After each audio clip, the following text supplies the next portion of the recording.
Well, hello Subway family, Mike Lentini from our Subway JPW and our Northwoods BDA Group team. Thanks for joining us for our week 2 in our FLC 2020 Rewind series. Now, if this is your first week joining us, I want to highly recommend that you go back and you watch the promo video so that you have an understanding of kind of what this is, why we're doing it. And secondly, if you didn't watch last week, Brandon Wilhelm kicked us off talking about poblano peppers, TSA, and somehow tied all that into connecting with our teams.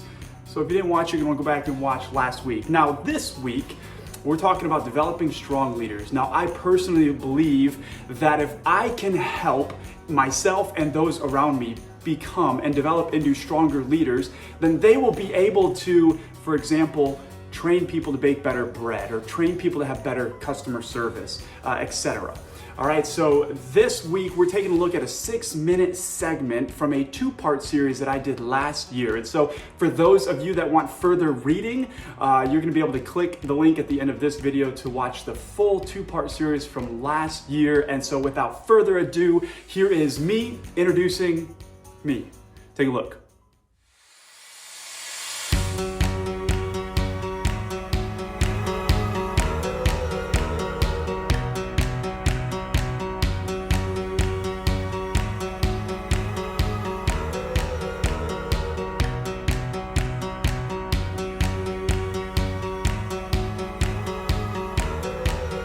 Most basic definition of leadership is helping someone move from A to B. Everyone in this room, you're a franchisee or you're a store manager, and for that reason, I believe that you are, and want you to know that you are a leader. A leader is simply someone that has influence.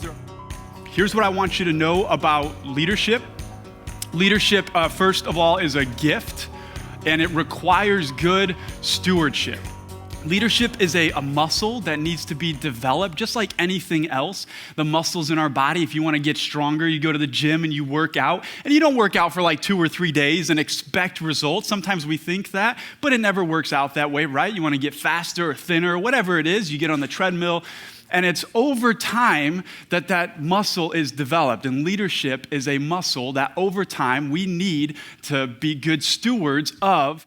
Okay, here's what else I want you to know about leadership. We don't just wake up one day and accidentally become a good leader. Our expectation for you as franchisees and as managers, or Brandon's expectation for you, our field consultant's expectation, and then also the expectation that you guys should have for us isn't an expectation of perfection. It's an expectation for persistence in the drive to simply becoming a little bit better today than you were yesterday, or a little bit better this year than you were last year. So if you take a look at this slide, you want to know what perfection looks like? This is what perfection looks like, okay?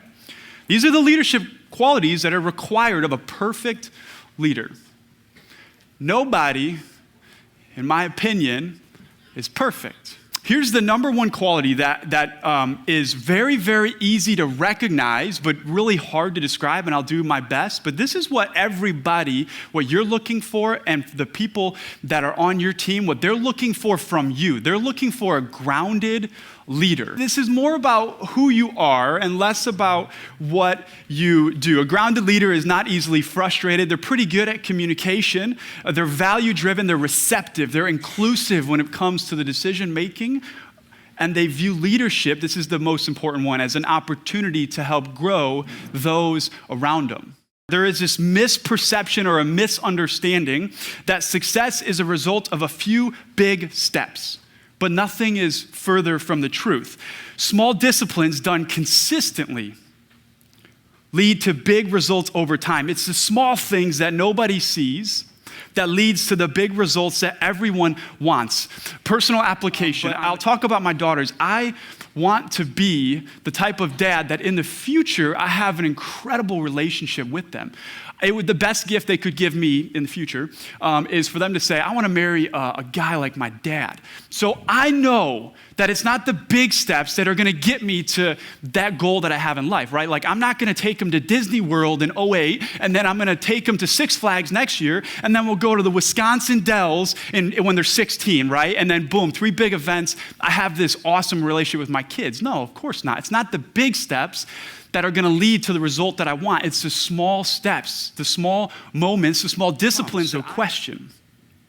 Based on who you wanna be, what new discipline do you need to include or start today? That one discipline. You want to be a leader that places a high value on people? Maybe you start by writing one thank you letter per week to someone on your team. If you need to, it's okay, start even smaller. Write one thank you letter to someone on your team once a month. Maybe you start, this is a big one. Maybe you start saying thank you to people for their time. That's the best gift that they could give you, right? Slide we'll review and then I'll close. We'll go into break. We said that leadership is a muscle that requires good stewardship and it requires development. We said that there were 3 steps, total of 6, 3 today, 3 next month.